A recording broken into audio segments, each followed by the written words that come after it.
I never imagined that the people who gave me life would also try to take it away. That night, I woke up to flames consuming my childhood home in Portland, Oregon, and I realized something far worse than the fire itself. My parents had locked me inside. Sit back, relax, and stay with me until the very end of this story. My name is Emily Carter, and I am 29 years old. 3 years ago, I lived through something no daughter should ever endure. Smoke was pouring under my bedroom door, thick and suffocating, and the air was already hot against my skin. My first instinct was to escape. I grabbed the doorknob and twisted, but it wouldn't budge. It was locked from the outside. My heart started pounding as I rushed to the window, thinking I could climb down onto the garage roof. But when I tried to push it open, it wouldn't move. At first I thought maybe it was stuck. Maybe paint had sealed it shut over the years. But when I looked closer, my blood ran cold. Fresh nails lined the edges of the frame. Thick sealant smeared the corners. The window wasn't stuck. It had been deliberately sealed. That was the moment I knew the truth I had been running from for years. My parents weren't protecting me. They were imprisoning me. And now, in the middle of a fire that was devouring our home, they were leaving me to die. I could hear the roar of flames downstairs, wood cracking, glass shattering, the air growing hotter by the second. My lungs burned as I coughed violently, searching for any possible way out. My hands shook as I grabbed a chair and hurled it against the glass. The window trembled, small cracks spreading like spiderwebs, but it didn't break. I tried again and again, desperation fueling me, but the nails held firm. And then, through the haze of smoke, I saw something that broke me, in a way the fire never could. Headlights. My parents' car in the driveway. I crawled to the window and pressed my face against the glass, just in time to see them getting inside. The engine started. The tires rolled across the pavement. They weren't going for help. They were leaving. I stumbled back, gasping, my mind racing. For years they had told neighbors, teachers, even doctors that I was unstable, paranoid, incapable of surviving on my own. And now, with the fire climbing toward my room, I realized their story was about to become reality. Unless I found a way out, no one would ever hear the truth. In that moment of pure terror, I reached for the only secret I still had, an old prepaid phone hidden inside the vent. My last lifeline, my last chance. My hands trembled as I dialed 911, coughing so hard I could barely speak. When the operator answered, I choked out the words that would change everything. There's a fire. I'm trapped. My windows are nailed shut. My parents left. They want me to die. That recording would later shatter the illusion of my so-called perfect family. But on that night, I didn't know if I would live long enough to be saved. Have you ever suspected that someone close to you was hiding a terrible secret behind a perfect mask? Tell me in the comments. I want to know your thoughts. And if my story already has you on edge, make sure to hit like, subscribe, and stay with me. Because what happened after that 911 call is darker and more shocking than you could ever imagine. From the outside, the Carters looked like the kind of family that belonged in a magazine. People in Portland used to tell me how lucky I was to be born into such a home, with parents so admired, so involved, so flawless. And for a long time, I believed them. I believed the smiles, the curated images, the careful appearances we maintained like a second skin. But when I peel back the memories now, I see the truth. The perfection was only a performance, and I was both the centerpiece and the prisoner in the act. My mother, Margaret, had an extraordinary ability to make people adore her. She was the type of woman who always had a kind word ready, who never stepped out of the house without her hair perfectly styled and her clothes immaculately pressed. She ran fundraisers for our church, led holiday food drives, and seemed to have endless energy to host parties for the neighbors. I remember the way women admired her as she glided from conversation to conversation, her laughter light, her smile warm, as if she truly saw each person she spoke to. No one ever noticed the way her eyes hardened the moment she turned her face away, the way her hand would tighten around my wrist if I stepped out of line in public, the subtle warnings delivered behind her smile. My father, Thomas, played his role just as convincingly. A respected accountant, a Little League coach, the man who always helped carry groceries for elderly neighbors. His wave was dependable, his tone friendly, and people loved him for it. To them, he was the ideal suburban dad. To me, he was more complicated. He rarely contradicted my mother, yet I often caught his eyes lingering on me with something like regret. It was as if he knew but lacked the strength to intervene, trapped by her rules just as much as I was, though he had chosen his prison willingly. Our house itself was another layer of the facade. A two-story colonial-style home painted crisp white with navy shutters, the kind that looked pulled from a postcard. The rose garden in the front yard was my mother's pride, meticulously pruned and blooming in symmetrical rows, earning her ribbons at local competitions. Inside, the living room gleamed with polished wood floors and carefully arranged furniture. Holiday decorations were swapped out with military precision, and every corner of the home seemed staged, as though at any moment a photographer might arrive to capture its charm. Neighbors would marvel at the beauty of it, but none of them ever saw the cracks beneath. They didn't hear the rules whispered before every visit, the rehearsed lines I had to memorize to keep up appearances, or the silence I was forced to maintain when questions strayed too close to reality. I can still remember one particular summer barbecue that exemplified it all. The backyard was buzzing with chatter. Tables draped in red and white checkered cloths, pitchers of lemonade sweating in the heat.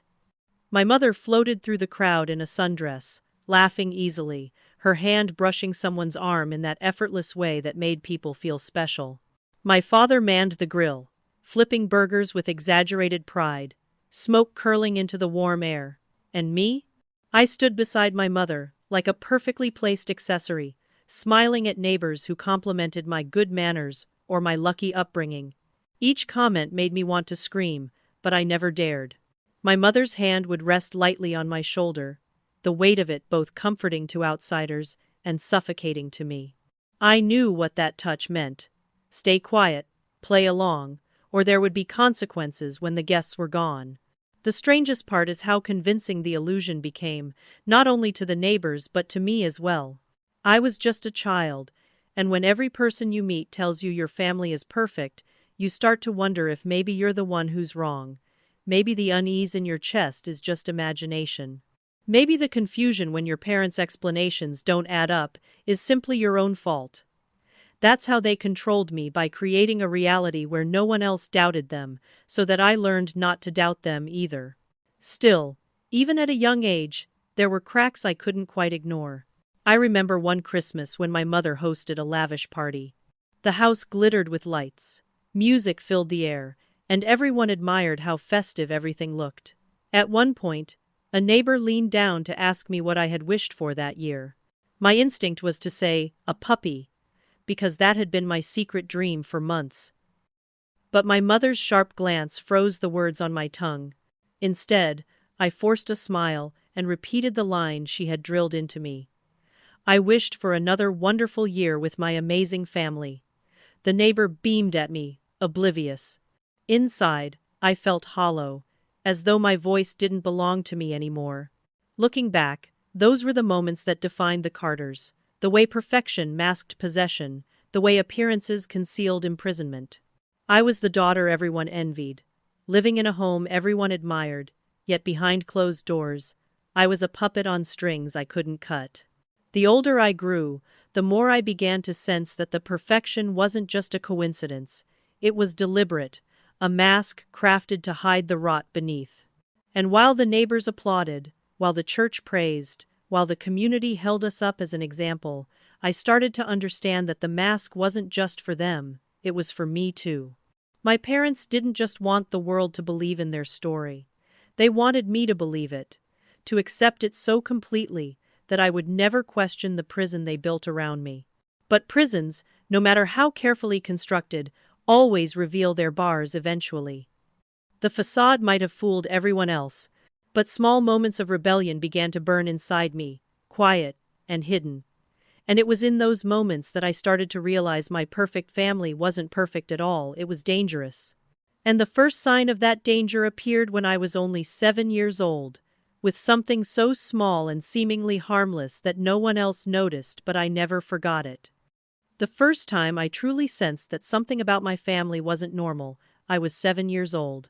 At that age, you're supposed to live in a world of scraped knees, messy playrooms, and laughter that carries down the street. I wanted that.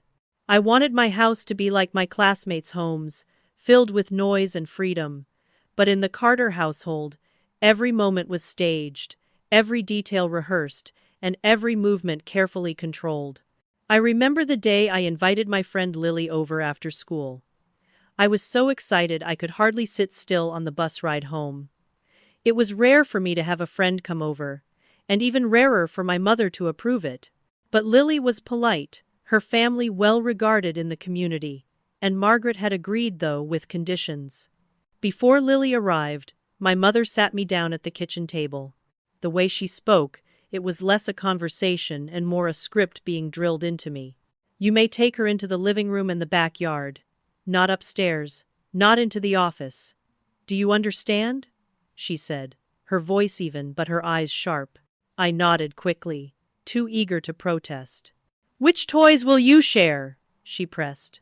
I pointed to a neat basket of dolls in the living room, the ones she had deemed appropriate for display.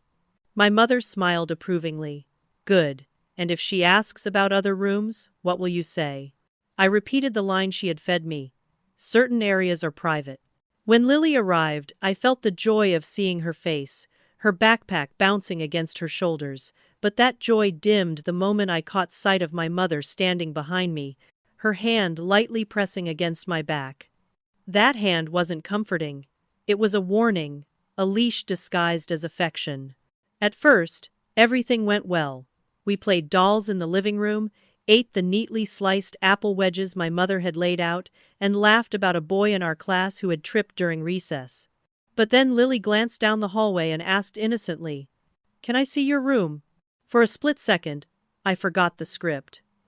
I wanted so badly to show her my space, even though my bedroom never really felt like mine. But before I could speak, my mother stepped in with a smile so tight it seemed to pull at her skin. "Oh, sweetheart, Emily's room is a bit messy today. Certain areas are private." Lily shrugged, unfazed, and returned to her apple slice. I laughed along, but inside, shame coiled in my stomach. My mother hadn't trusted me to answer. She hadn't trusted me at all. That night, as I lay in bed, I stared at the ceiling and thought about how strange it felt that I couldn't show my best friend something as simple as my room. Other kids did it all the time. I told myself it was because my parents cared about appearances, about keeping everything perfect, but deep down, I felt something I couldn't yet name, a suspicion that my life was different from everyone else's. By the time I was 10, that suspicion had only grown. I remember it was spring, the kind of warm, fragrant day that begged for open windows. I wanted to feel the breeze on my face as I read a book, so I went to slide my bedroom window up, but it wouldn't budge. At first, I thought I wasn't strong enough. I pushed harder, tugged with both hands, but it was sealed tight. When I asked my father about it that evening, he chuckled, ruffled my hair, and told me they had put in special locks to keep me safe. "We don't want bad people getting in, Pumpkin, and we don't want our curious girl falling out either." I wanted to believe him. At 10 years old, I wanted to believe every choice they made was out of love. But when I looked closer, I saw something strange, traces of glue or adhesive smeared around the frame, the kind of thing that didn't look like a lock at all. I pressed my hand against the cold glass, staring down at the perfect rose garden below, and for the first time in my life, I felt trapped. I tried to ignore it. I told myself all parents made rules. I told myself all children were kept safe in ways they didn't understand. But little by little, the rules in my home stopped feeling like protection and started feeling like chains. When my classmates talked about sleepovers, I smiled and nodded, but I never went to one. When they joined Girl Scouts or soccer teams, I told them I was too busy with family dinners, even though I longed to join. Each no from my mother chipped away at me, until the outside world began to feel like a place I wasn't allowed to touch.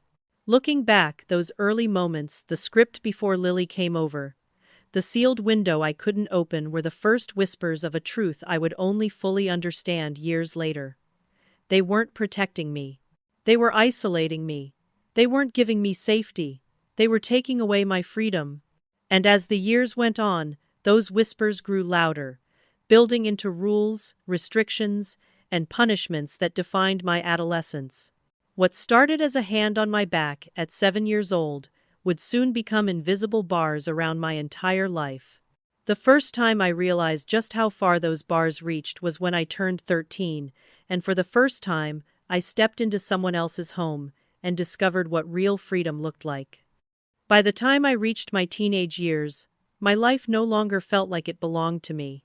Every detail of who I was, what I wore, what I ate, what I said was curated and controlled, packaged into a version of Emily Carter that existed only to please my parents. To the outside world, I was the model daughter, polite, studious, quiet.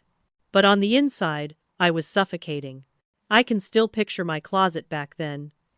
Each hanger held an outfit chosen by my mother, carefully pressed and color-coordinated. I didn't pick my own clothes.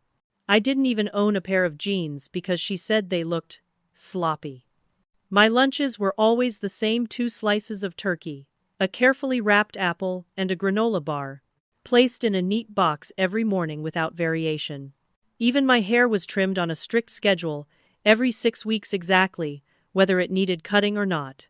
My friends used to tease about bad haircuts, trying bangs or dyeing streaks of color, but those choices weren't available to me.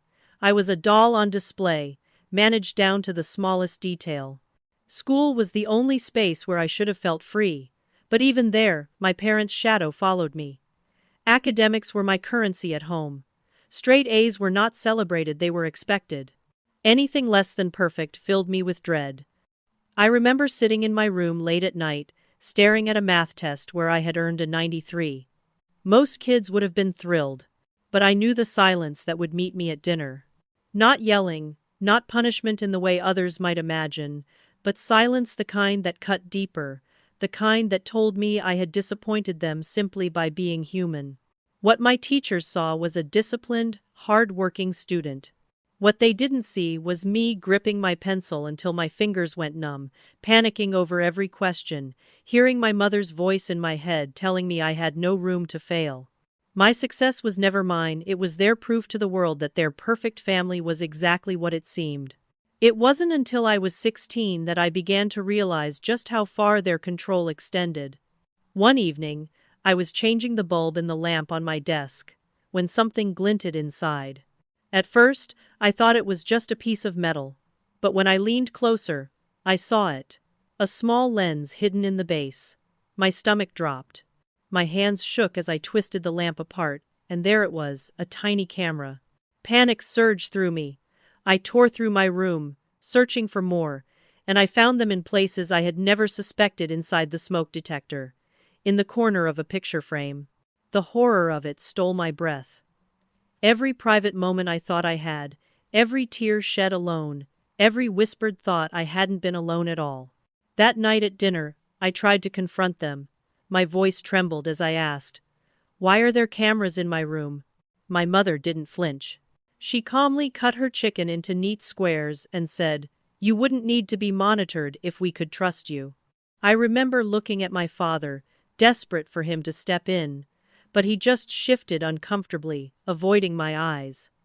My mother continued, her voice cool and deliberate. "Your behavior has been concerning. We think you might need to be evaluated." Evaluated.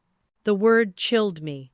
I had asked for privacy, for the smallest shred of autonomy, and somehow it was twisted into evidence that I was unstable.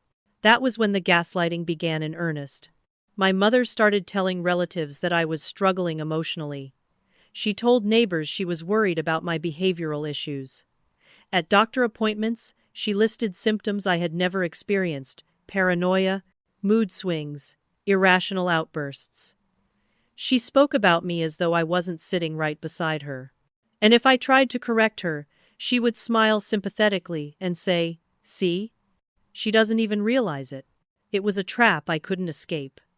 The more I defended myself, the more unwell I looked. the more I resisted, the more evidence they claimed to have of my instability. They were building a narrative, brick by brick, designed to erase my credibility entirely. Even my teachers began to look at me differently. They once praised my sharp mind, my focus, my curiosity. But as I grew quieter, more withdrawn under the weight of my parents' control, they accepted the story my mother fed them that I was on medication, that my moods were unpredictable, that they were doing everything they could to manage a troubled child. No one questioned why I wasn't allowed to join clubs, why I never attended dances, why I seemed to vanish the moment the final bell rang. I began to doubt myself. There were nights I stared into the mirror, whispering questions I didn't dare say aloud. Was I broken? Was something truly wrong with me? Could it be possible that I was unstable, just as they said? That maybe they were protecting me from myself? That was the most insidious part of their abuse. It wasn't the cameras or the rules or the schedules. It was the way they bent reality until I couldn't tell what was true anymore. They planted so much doubt that I started to lose my grip on my own mind.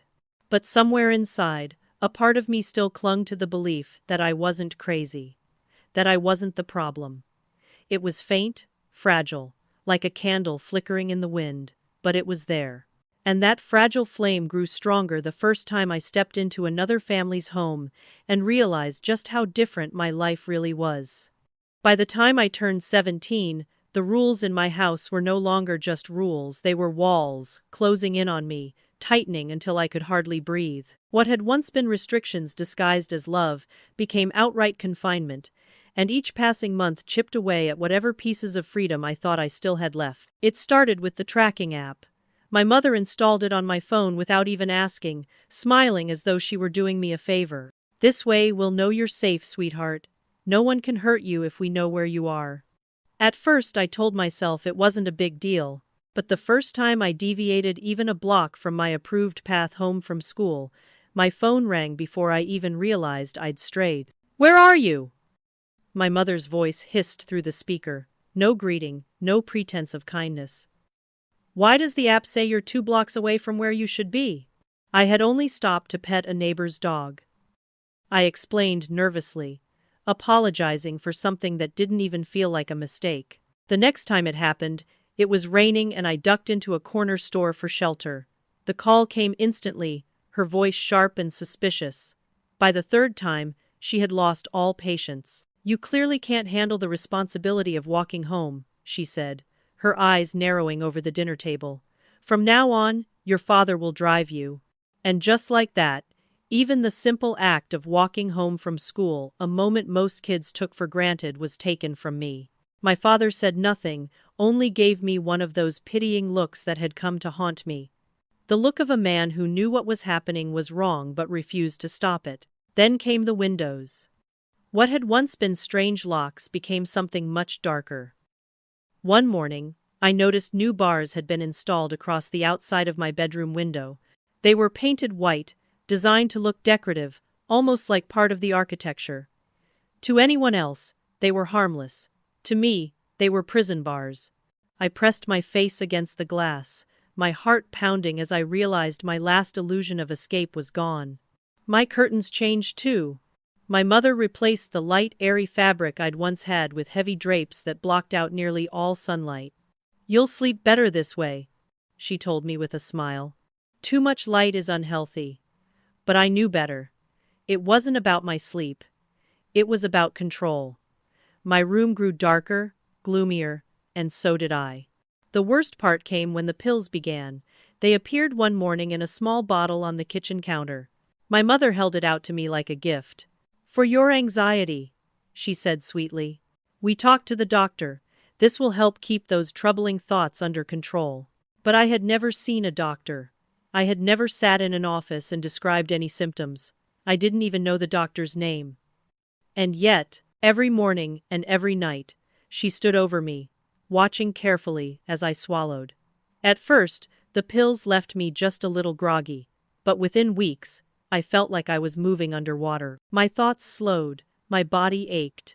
I lost the sharpness I once relied on, the clarity that had helped me excel in school. Teachers began to notice. My grades slipped. The girl they once praised for her intelligence and focus was now tired, distracted, forgetful. But when they asked, my mother was ready with her perfect lie. Medication adjustment, she would say, her voice laced with false concern. We're doing everything we can for her. And they believed her, every time. The medication turned me into a ghost. I wandered through school hallways in a fog, unable to hold conversations, unable to connect. My friends drifted away. I stopped raising my hand in class, stopped laughing at jokes, stopped feeling like myself. And maybe that was the point. It was around then that I realized my parents weren't just limiting me anymore. They were erasing me. Piece by piece, they were stripping away my independence, my autonomy, my very sense of identity. They wanted me compliant, dependent, unquestioning. They wanted me to believe that I couldn't survive outside the walls of our home, that I needed them to function. And the scariest part was that, under the haze of the pills and the constant weight of their lies, I started to wonder if they were right. But somewhere inside, a part of me still fought. I held on to small rebellions when I could. Sometimes I would tuck the pills under my tongue, spitting them out later when no one was looking. Sometimes I would open my curtains just enough to let a sliver of light through, even though I knew it would anger my mother if she caught me. These tiny acts of defiance were all I had, little reminders that I still belonged to myself, even if only in fragments. The escalation of control should have broken me completely, but instead it planted something else, the desperate need for freedom. If they thought I was going to surrender quietly, they were wrong. And it was that fragile spark of resistance that carried me into the next stage of my life, when I finally met someone who would name what I was too afraid to say out loud, and give me my first glimpse of hope that I wasn't as alone as my parents wanted me to believe. By the time I turned 17, I had learned the art of pretending. On the outside, I was the obedient daughter, quiet, polite, and seemingly grateful for every restriction. On the inside, however, something restless was stirring. It wasn't rebellion in the loud, dramatic sense, but small, quiet acts that no one could see. They were sparks of resistance, fragile but powerful enough to remind me that I was still alive, that I still belonged to myself. It began with the pills. I had been swallowing them under my mother's watchful eye for months, each dose pulling me deeper into a fog where thoughts slipped away before I could catch them. But one night, I realized I didn't have to let them consume me. I learned to tuck the pill under my tongue, letting it dissolve just enough to fool her, before spitting it out into a tissue later. It was risky if she ever found out. The consequences would be unbearable, but it gave me back tiny pieces of clarity. For the first time in what felt like forever, I could think without feeling as though I were drowning. I began keeping a journal, not the kind most girls my age had, filled with crushes or dreams of the future, but a hidden record of my life. I hollowed out an old dictionary, carefully carving the pages with a razor blade I'd stolen from the bathroom, and tucked the notebook inside. Every night, when I was certain my parents were asleep, I pulled it out and wrote down everything what they said, what they did, the rules, the lies, the way they made me feel. It wasn't just an act of survival. It was a lifeline. Seeing my reality on paper helped me hold on to the truth, even when their constant gaslighting made me question my own sanity. The first time I felt like someone else might understand came in the form of Rachel Morgan, my lab partner in chemistry class. Rachel was the kind of person who noticed things others overlooked. She noticed the dark circles under my eyes, the way I jumped at sudden noises, how I flinched whenever the topic of parents came up in conversation. One afternoon, as we cleaned up after an experiment, she turned to me and asked softly, "Emily, are you okay? Like, really okay?" I wanted to brush it off, to give the automatic answer, but something in her tone broke through the armor I had built. My throat tightened, and before I could stop myself, words began spilling out. I told her about the rules, the restrictions, the cameras, the lies about my so-called instability. I told her about the windows, sealed shut, and the way every choice in my life had been stripped from me. Rachel didn't interrupt. She just listened, her face pale, her eyes wide. When I finished, she said the words that changed everything. "That's not normal. That's not protection. That's abuse." Hearing it spoken aloud sent a chill through me. I had always suspected, but saying it myself felt dangerous, like betrayal. Having someone else name it, confirm it, gave me both terror and validation. For the first time, I wasn't alone inside the nightmare. Rachel urged me to plan an escape. She even offered to talk to her parents, to help me find someone who could intervene. I wanted to say yes. God, how I wanted to. But deep down, I knew how easily my mother could spin the narrative. She had already told half the neighborhood I was unstable. If Rachel's parents confronted mine, they would be met with the same polished smile and practiced lines. I would be painted as delusional, and Rachel would be dismissed as naive. Still, Rachel gave me something I hadn't had before: hope. The possibility that someone might believe me, that I might not be as trapped as I felt. That hope fueled my first attempt to escape. It took weeks to plan. I saved bits of my allowance, hiding cash in the lining of my backpack. I researched bus routes at the school library, memorizing times and destinations since I couldn't risk writing anything down. I even found the address of a youth shelter in the city, scribbling it onto the inside of a gum wrapper I kept tucked in my shoe. One night, when the house finally fell silent, I stuffed a few clothes and the little money I had into a small bag. My hands shook as I slid the lock on my bedroom window, which I had been loosening bit by bit every day for weeks. The nails were still there, but I had managed to pry them enough to squeeze through. My heart pounded as I lowered myself out onto the garage roof, the cool night air shocking against my skin. For the first time in years, I felt the taste of freedom, but freedom lasted only minutes. Headlights swept across the street, and my father's car pulled up beside me before I had even made it to the corner. He didn't yell. He didn't even look angry. He just opened the passenger door and waited.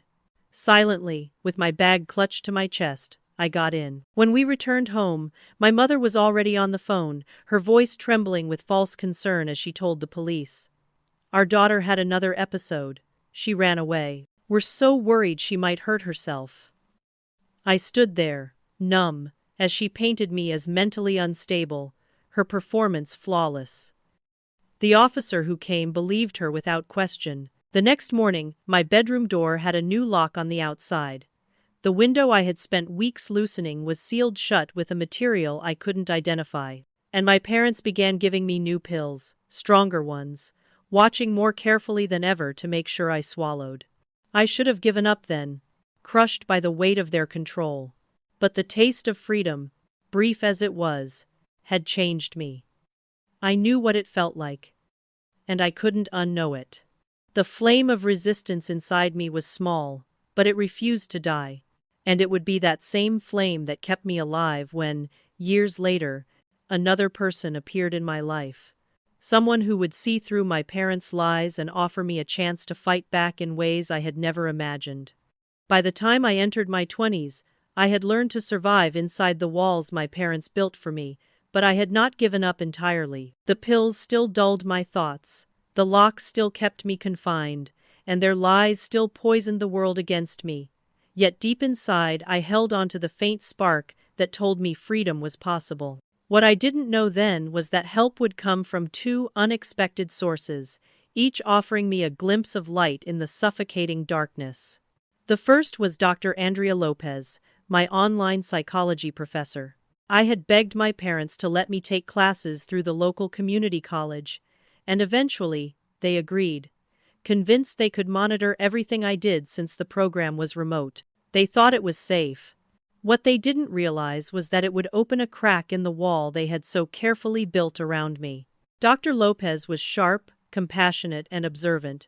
She noticed patterns in my assignments, the way I gravitated toward topics about family dynamics, abuse, and control. One afternoon during a required video conference, she tilted her head slightly and asked, "Emily, do you feel personally connected to the material you've been writing about?"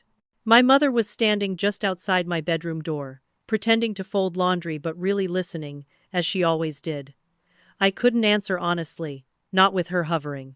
I muttered something vague about finding the topics interesting. Dr. Lopez didn't press, but I could tell from the look in her eyes that she suspected more. At the end of the call, her tone was casual, almost offhand. "I'll send you an email with some scholarship opportunities and resources my students sometimes find helpful."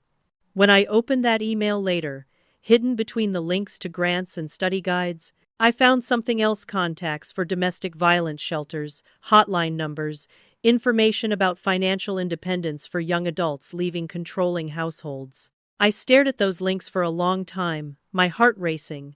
I didn't dare click on them right away.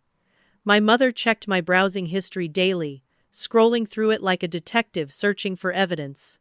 So I memorized what I could, committing phone numbers to memory, repeating them silently like prayers. It was the first time someone had reached across the invisible prison walls, offering me a lifeline. Then there was Hannah Lee. She moved into the house next door during my 21st year. She was a nurse, working long hours at the hospital, and she was the first neighbor in years who seemed to really notice me. During my carefully supervised time outside 10 minutes in the backyard, while my mother hovered nearby, I often saw Hannah tending to her garden or walking to her car in scrubs. She would wave, her smile warm but curious. At first, my mother dismissed her with that polite condescension she used for anyone she couldn't control. "She works nights. Nurses are kind but often nosy. Best to keep your distance." But Hannah didn't keep her distance. She started small, with a quiet, "How are you?" when she caught me alone for a split second. One afternoon, as my mother took a phone call on the porch, Hannah walked closer to the fence, her voice low. "Is everything okay with you? I don't mean to intrude, but something feels off." My heart pounded so hard I thought it might give me away. My mother ended her call and turned toward us, and in an instant, she was at my side, draping her arm around me. "Emily has special needs," she told Hannah sweetly. "We have to be careful with her behavioral issues. I'm sure you understand." Hannah nodded politely, but her eyes told a different story. She didn't believe my mother. That look gave me something I hadn't had in years: validation. Not long after, I found a loose board in the backyard fence, one that shifted just enough to create a small gap. The next time I was outside, I slipped a folded note through it. My handwriting trembled across the paper. "I'm not sick. I'm trapped. Please believe me." I waited, terrified. I'd been reckless. But the next day, when I went outside again, I found a tiny folded paper tucked into the same spot. It was from Hannah. "I believe you. Tell me what you need." Those exchanges became my lifeline. I wrote about the surveillance, the lies, the pills. Hannah wrote back, urging me to hold on, offering to contact the police, asking how she could help. For the first time, someone outside my nightmare saw me clearly. I wasn't just a troubled daughter. I was a prisoner, and she recognized it. But my parents were relentless in their vigilance. Somehow, they discovered our secret communication. To this day, I don't know how. Maybe one of the hidden cameras. Maybe my mother's uncanny ability to sense when I was slipping out of line. One evening, my father entered my room, his face pale, holding one of Hannah's notes between his fingers. "Who is trying to take you away from us, Emily?" he asked, his voice too calm. "Who is feeding your delusions?" My blood turned to ice. My mother appeared behind him, her eyes blazing with something almost triumphant. That night, they stripped everything from me. My computer, my phone, even the textbooks from my online classes vanished. My father installed new locks, this time not even pretending they were for my safety. My bedroom became a sealed box, my world shrinking down to 4 walls, nailed windows, and constant surveillance. But the thing about sparks is that once they're lit, they can't be unseen.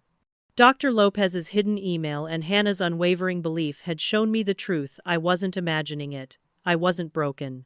I was being abused. That knowledge was dangerous for me. But it was also powerful. It meant the flame inside me was no longer just mine to keep alive.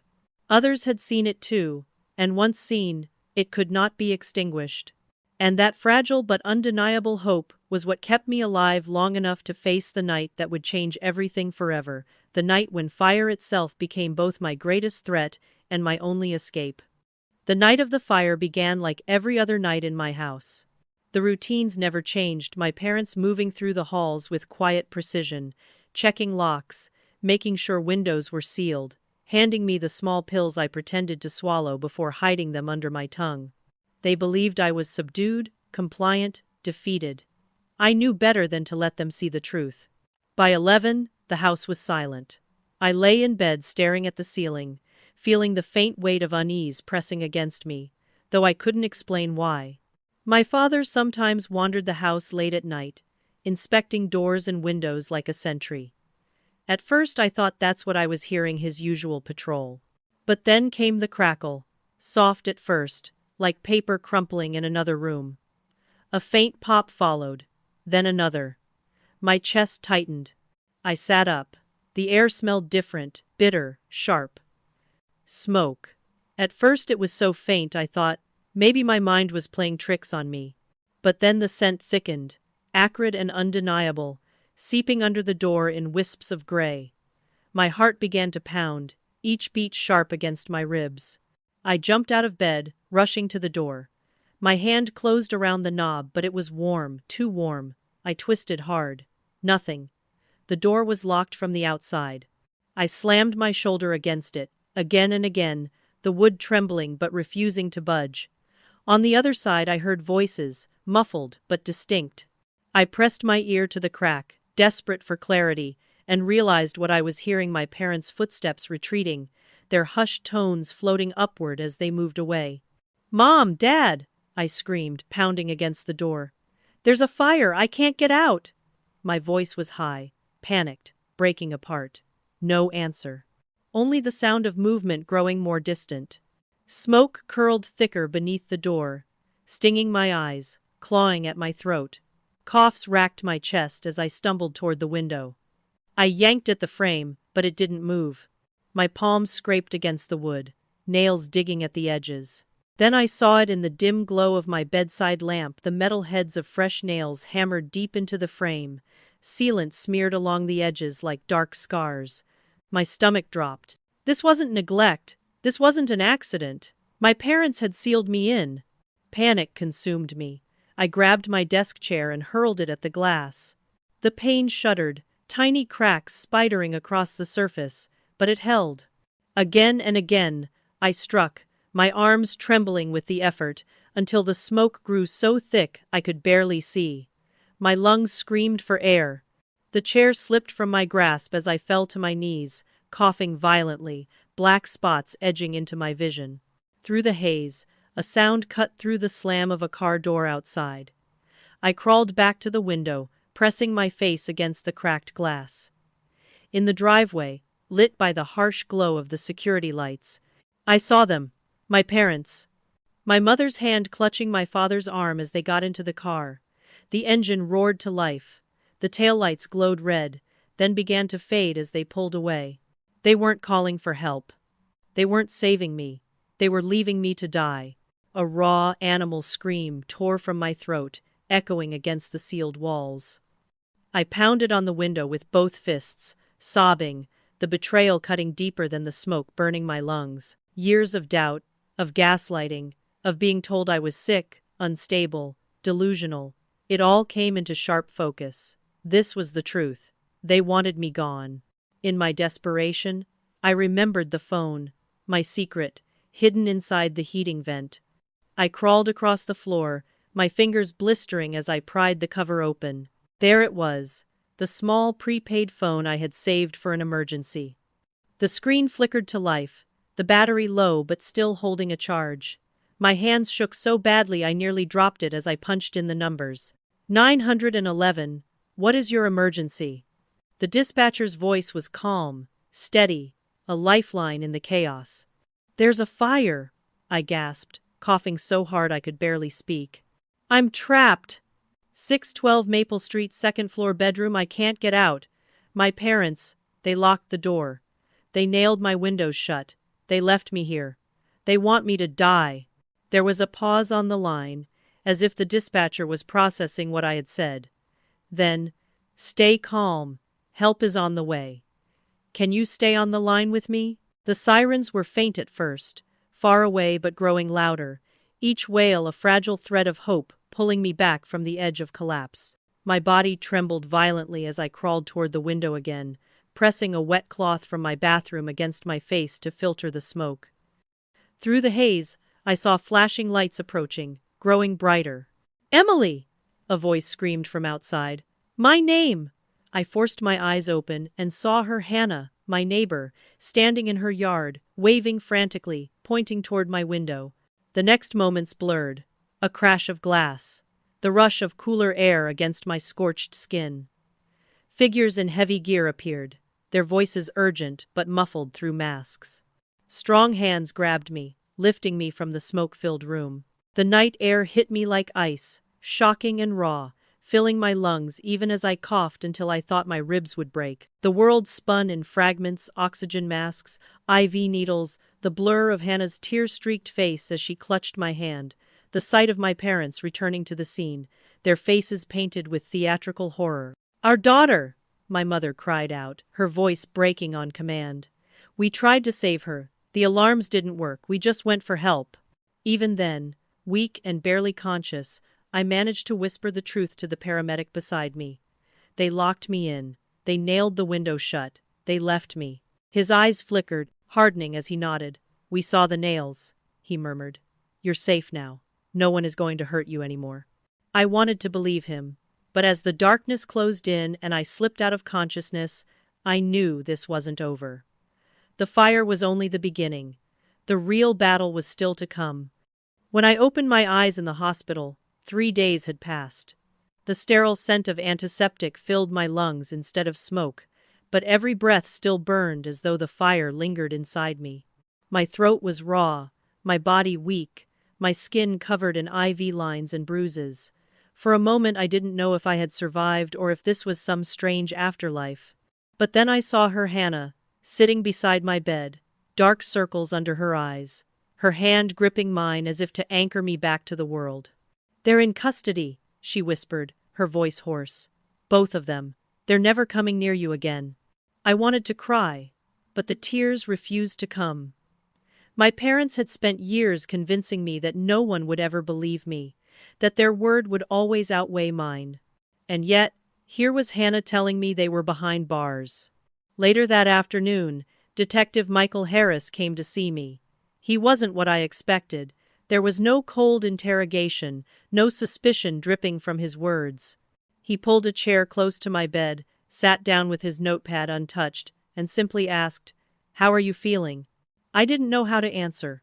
How could I explain that my body ached, but the deeper pain was realizing the people who raised me had left me to die? That my lungs were scarred, but it was my trust that felt burned beyond repair? Detective Harris gave me time. Then he leaned forward, his tone gentle but steady. "I need to tell you something. We've been through your house. What we found, it matches what you said." My pulse quickened. For so long my words had been twisted into evidence of instability.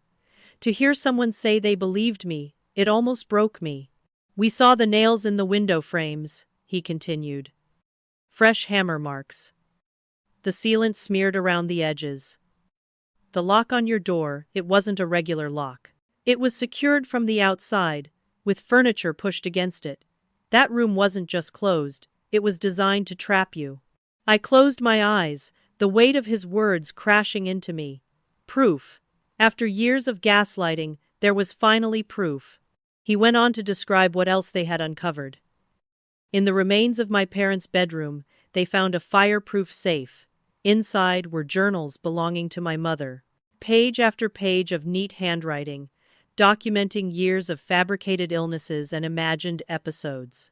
She had written about my supposed paranoia, my outbursts, my mental instability. She wrote about how difficult it was to manage me, how she sacrificed everything for her troubled daughter. But the journals weren't just lies, they were confessions. In the entries from the months before the fire, she wrote of her fear of losing control over me, her determination to keep me confined no matter the cost. One passage, Detective Harris said, chilled even the seasoned officers. "If I cannot keep her safe with me, then perhaps she is safer not existing at all." It felt like a punch to the chest, hearing that. All my life I had begged for her approval, twisted myself into knots to be worthy of her love.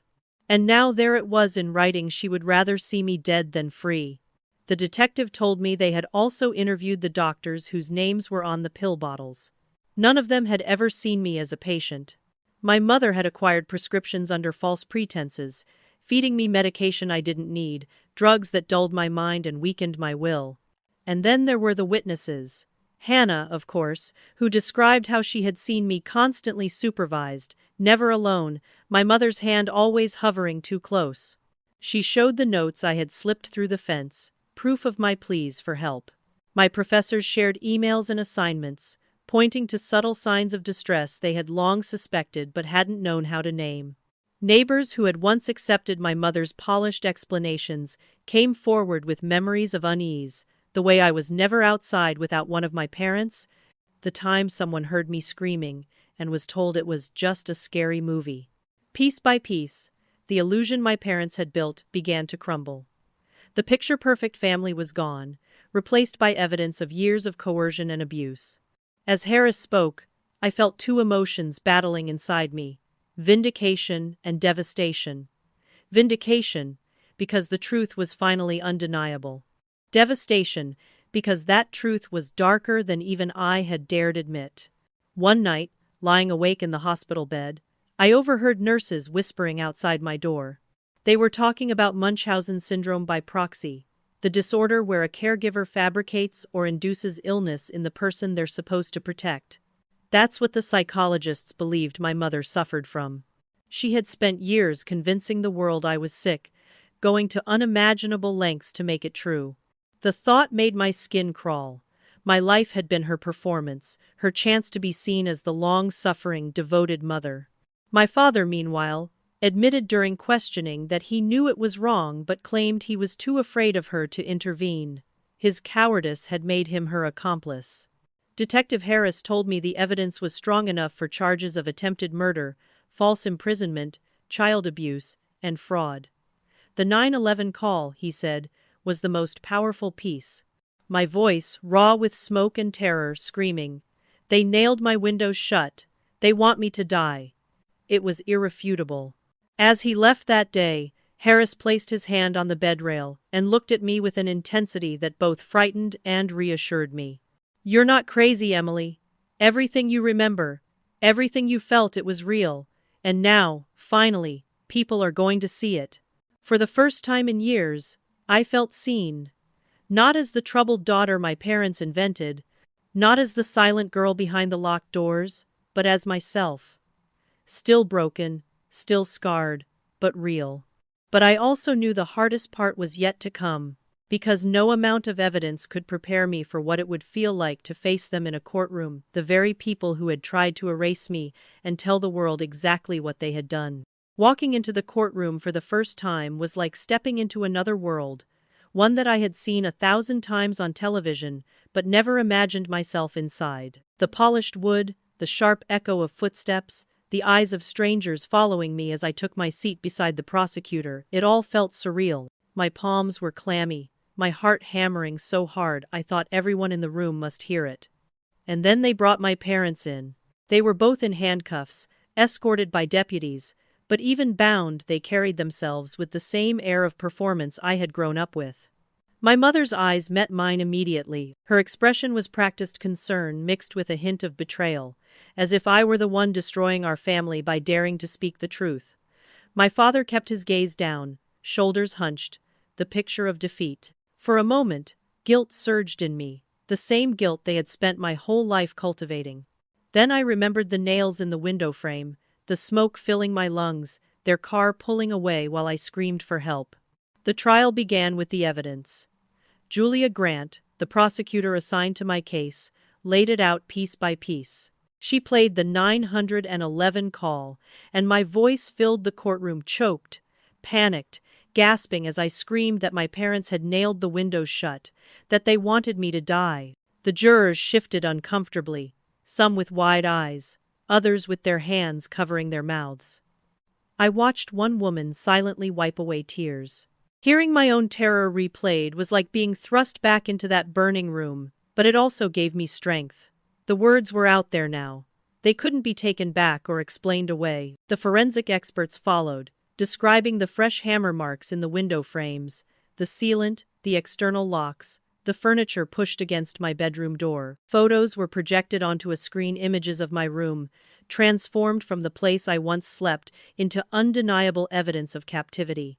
My body shook as I looked at them. Those 4 walls had been my prison, and now they were my proof. Medical witnesses testified about the medications I had been given, drugs prescribed by doctors who had never once treated me. One by one, those doctors confirmed that my name was nowhere in their patient files. Psychologists explained the patterns of coercive control, the gaslighting, the isolation, the narrative of instability my parents had built around me. They described how such tactics were used to strip victims of credibility, how effective and dangerous it could be. I sat there, listening as my life was laid bare by strangers who had never met me, yet understood exactly what I had endured. When it came time for my parents' defense, the contrast was chilling. My mother took the stand with all the poise of a seasoned actress. She dabbed at her eyes with a tissue, her voice trembling just enough to sound authentic. "All I ever did was try to protect Emily," she told the jury. "She has always struggled with her mental health. She's imaginative. She tells stories. And as she got older, those stories turned darker, more paranoid. We tried doctors, we tried medication, we tried everything. And now she's accusing us of the very things we sacrificed to prevent." Her performance was flawless, but for the first time in my life, I saw the jury wasn't convinced. Their faces were cold, skeptical, unmoved by her tears. The 911 call had already told them more truth than she ever could. My father's defense was different. His attorney painted him as another victim, a weak man dominated by my mother's obsession. When he finally took the stand, his voice was low, trembling. He admitted to installing locks, to nailing the windows, to driving me to school every day. But he claimed he did it because he believed my mother, because he was terrified of losing me, because he thought I might hurt myself. His eyes met mine briefly, wet with tears. "I failed her," he said. "I should have protected her from Susan. I'll regret that failure for the rest of my life." The hardest part of the trial came when it was my turn. Walking to the witness stand, my knees threatened to buckle.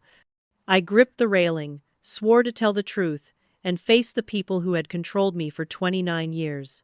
My voice shook at first, but I forced myself to steady it. I told them about the restrictions, the surveillance, the lies about my mental state. I told them about the sealed windows, the pills, the nights I lay awake feeling like I was losing my mind. I told them about the fire, about watching my parents drive away while the house filled with smoke. At times my throat tightened, but I looked directly at them, my mother's blank stare, my father's downcast eyes, and I told the truth they had spent decades burying. Her attorney cross-examined me ruthlessly, suggesting my memory was unreliable, tainted by trauma, colored by the psychology textbooks I had studied. "Isn't it possible," he pressed, "that your parents were trying to save you that night, and your oxygen-deprived brain misinterpreted their actions?" I looked at the jury and answered clearly. "I saw them get into their car and drive away. My door was locked from the outside. My windows were nailed shut. Those are not actions of people trying to save me. Those are actions of people making sure I couldn't escape." The turning point came when the prosecution played the full 911 recording. The courtroom fell silent except for my younger self gasping, screaming, begging for help. The sound of my coughing, my voice cracking as I cried. "They nailed my windows shut. They want me to die." When the recording ended, the silence was heavier than anything I had ever felt. Then, in the stillness, my mother did something no one expected. She laughed. It started as a soft chuckle, then grew louder, jagged, unhinged. The judge had to pound his gavel to restore order, but the damage was done. For the first time, the mask slipped, and the jury saw what I had always known: the woman behind the performance. The monster who believed control was love. That night, my father changed his plea to guilty. He confessed to everything, admitted that they had planned to institutionalize me permanently, and confirmed that on the night of the fire, they left me to die. "Susan said it would be better this way," he whispered on the stand. That Emily would never survive in the world. That a quick death was kinder. And I was too much of a coward to stop her. The jury deliberated for less than 6 hours. The verdict was unanimous. Guilty on all counts. But even as the judge read the sentences, 40 years without parole for my mother, 25 for my father, I knew the trial wasn't the end of my story, because surviving the courtroom didn't mean I was free. The real struggle was still ahead. Learning how to live after a lifetime of being told I wasn't allowed to. Leaving the courthouse after the verdict should have felt like victory, but instead it felt like stepping into a vast emptiness. For 29 years, my parents had dictated every part of my life. They controlled what I wore, what I ate, how I spoke, where I went, even what I believed about myself. And now, in the silence after their sentencing, there was nothing but space where their control used to be. Freedom was supposed to feel light, exhilarating. To me, it felt heavy, terrifying, like being pushed out into the ocean without a map. The first weeks after the trial, I stayed with Hannah. She gave me her spare room, a place with soft blankets and wide windows that opened easily. The first night, I stood at the window for almost an hour, testing the lock, sliding the glass up and down, running my fingers along the frame, just to prove to myself that it wasn't nailed shut. It should have been comforting, but it brought me to tears. My body had been conditioned to believe that windows were traps, not exits. My hands shook as I finally left it open, a thin breeze brushing my face. Hannah found me there, trembling, and put her arm around my shoulders. "You're safe," she whispered. But safety was a concept I hadn't yet learned how to trust. Simple things that others did without thinking became monumental challenges for me. Going to the grocery store, walking down a street alone, even deciding what to eat for breakfast, left me frozen with indecision. For so long, my parents had dictated every choice that the absence of their voices made me feel lost. I remember standing in front of a cereal aisle, staring at the endless boxes, overwhelmed to the point of panic. Hannah gently guided me through it, reminding me that choosing was not dangerous, that it was mine to make. Slowly, I began to reclaim those small decisions, though each one felt like an act of rebellion. Therapy became my anchor. Dr. Eleanor Rhodes, a trauma specialist, helped me confront the parts of my past that haunted me most. I told her about the gaslighting, the surveillance, the locked doors. I told her about the night of the fire, about the smoke, about the sight of my parents' taillights disappearing into the dark. She listened without judgment, and when she finally spoke, her words pierced through the fog. What they did was abuse. What you feel now is not weakness, it is the natural wound of someone who has survived. There were moments in therapy that broke me open. Once, she asked me to describe a memory that captured how trapped I felt as a child. Without thinking, I told her about the Christmas party, when my mother had forced me to parrot the line she wanted. I wished for another wonderful year with my amazing family, instead of admitting I wanted a puppy.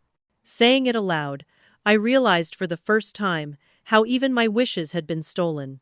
The grief hit me so hard I sobbed until I couldn't breathe. But Dr. Rhodes reminded me that grieving was part of healing. I wasn't just mourning my parents' betrayal. I was mourning the childhood I never had. As weeks turned into months, I began experimenting with independence. My first solo trip to the store. My first walk through the park without Hannah by my side. My first attempt at cooking a meal without asking anyone for permission. Each step came with fear, but also with exhilaration. I started to realize that freedom wasn't a single moment. It was a series of choices, layered one on top of the other, building slowly into a life I could call my own. Still, the nightmares came. I would wake in the middle of the night, the phantom scent of smoke choking me, convinced that my parents were outside my door. More than once, I bolted upright, fumbling for a lock that wasn't there. Each time, Hannah or Dr. Rhodes reminded me that trauma rewires the body, that my reactions were the echo of survival instincts, not evidence that I was still trapped. Slowly, those echoes began to fade, but they never disappeared completely. After 6 months, I moved into my own apartment. It was small, tucked on the third floor of a modest building, but to me, it was a palace. I decorated it the way I wanted, with mismatched throw pillows, stacks of books, and pictures that made me smile. The first night I slept there alone, fear gnawed at me, but I pushed through it. I deliberately kept my bedroom door unlocked. I threw open every window, just because I could. The breeze that rushed in wasn't just air, it was proof. Proof that the prison was gone. As I settled into independence, I realized that my healing wasn't just about survival, it was about purpose. My professors encouraged me to continue my studies in psychology, and I found myself drawn to trauma counseling. I wanted to understand not just for myself, but for others who had been silenced, dismissed, and trapped. My pain, I realized, could be transformed into something larger than me. And yet, even as I began to rebuild, there were reminders that my story wasn't just mine anymore. The trial had drawn media attention, and survivors from across the country reached out, sharing their own experiences of coercive control and gaslighting. Their words filled my inbox, sometimes breaking me, sometimes strengthening me. Many of them said the same thing. Your story made me feel less alone. Hearing that lit something inside me. For years, my parents had told me my voice meant nothing, that no one would ever believe me. But now, strangers were listening, connecting, finding hope in my survival. For the first time, my voice wasn't just my own, it was a bridge. But learning to use it publicly came with its own weight, and I would soon discover that rebuilding wasn't just about learning how to live quietly. It was about deciding whether I was ready to stand in the open and use my story to fight for others still trapped in the shadows. Looking back now, years after the fire and the trial, I sometimes feel as though I've lived two entirely different lives. One was a life defined by fear, confinement, and silence. The other, the one I'm living now, is built on freedom, choice, and a voice I never thought I would reclaim. For so long, my parents convinced me that love meant control, that safety meant walls, that protection meant losing myself. It took nearly losing my life to understand that real love is the opposite. Real love expands, it trusts, it lets go. Healing has not been a straight line. There are still nights when I wake with the phantom smell of smoke, or moments when I hesitate at an open door, afraid it might lock behind me. But what has changed is the way I see those moments. They are no longer signs of weakness, they are reminders of what I survived. Scars, after all, are proof not just of pain but of endurance. The greatest lesson I've learned is that freedom is not the absence of danger, it's the presence of self-determination. It's not about erasing fear but about moving forward despite it. For me, freedom is standing in my own apartment, opening every window wide just to feel the breeze. It's choosing what to wear, what to eat, who to trust. It's the quiet, ordinary things that I once thought I would never be allowed to have. If you've recognized pieces of yourself in my story, I want you to know this: you are not alone, and you are not powerless. Abusers will tell you that your perception is wrong, that no one will believe you, that you can't exist without them. Those are lies. Your truth matters. Your voice matters. And there are people out there, friends, neighbors, teachers, even strangers who will believe you if you give them the chance. I've also learned that sometimes the smallest acts of defiance can save your life. Hiding a phone, keeping a journal, spitting out a pill, those choices kept me tethered to myself when everything else was being stripped away. Resistance doesn't always look like escape in the middle of the night. Sometimes it's simply holding on to the truth of who you are until the day you can step into the world and live it fully. So here I am, telling you my story not just for myself, but for anyone who needs to hear it. If you've ever doubted your worth, if you've ever felt trapped by someone else's control, I want you to know that life beyond fear is possible, healing is possible, and freedom, no matter how far away it may feel, is worth fighting for. If my story has resonated with you, please like this video, share it with someone who might need it, and subscribe so you don't miss the stories still to come. And before you go, leave a comment below. What does freedom mean to you in your own life? I'd love to hear your thoughts.